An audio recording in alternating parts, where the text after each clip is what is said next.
Next to the Middle East, UK Prime Minister Keir Starmer has urged Iran to refrain from attacking Israel. His comments in a phone call with the new Iranian president are part of a wider diplomatic push to prevent any escalation in the region. The White House has warned Iran could launch what it describes as a significant attack on Israel as soon as this week is rushing an aircraft carrier strike group and a guided missile submarine to the region.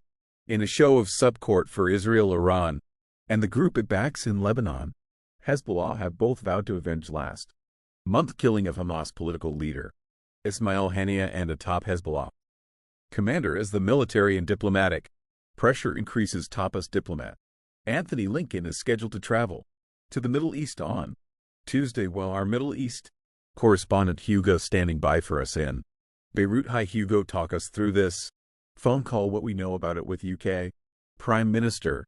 Okay, yeah, so it was a rare phone call between the UK Prime Minister and an Iranian president. The last time phone call between the two leaders happened was in 2021, so it shows the seriousness of the situation. The British Prime Minister saying that there was the risk of miscalculation, and that now was the time for consideration. Now there has been a response from Iran this morning. The Iranian state news agency reported that the Iranian President Masoud Bashan told the Prime Minister that Iran sees a response to the assassination that happened in Iran as the solution to stopping crime and aggression. And he also said that the support of some Western countries for Israel is irresponsible. So some strong words there from the Iranian president in their phone call that happened yesterday with the British Prime Minister, and again, part of this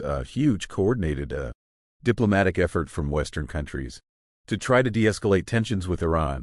Iran has promised to retaliate following the killing of Issa, the Hamas political leader, in Tehran 2 weeks ago. Both Iran and Hamas blamed Israel for this assassination, and as you said, there are concerns here in Lebanon that Hezbollah, the powerful militia backed by Iran, could also be planning a wide-scale attack on Israel in response to the assassination of a senior Hezbollah commander here in Beirut. So real concerns that an escalation of hostilities could lead to a wider regional conflict. Now the Americans again are saying that they're going to do everything to protect Israel there, saying more military assets to the region, and the hope here is that a ceasefire in Gaza could help de-escalate TS here. Talks are expected to happen on Thursday, but I think there is very little hope that any kind of major progress can be reached. Okay, Hugo, thank you very much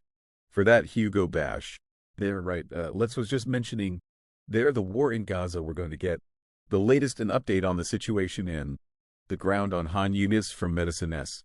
Frontier Project Coordinator Jacob Granger. Thank you very much for coming on the program. Thank you, Liz. So we've just touched on the wider geopolitics in the region, but we want to just get a sense of what is happening on the ground. What are the conditions, for example? And Hannon is like, right now the condition in Han are quite bad, needless to say. So since several weeks, there are more and more evacuation orders that are issued by the Israeli forces, and it's a little bit restraining the space of the so-called humanitarian zone. So a zone that is supposed to be safe. So despite the status of humanitarian zone, we observe that there are some airstrikes within the zone, and second, some evacuation orders shrinking the zone. So I see the effects, So on that, the shrinking of that zone, what about getting aid and supplies into those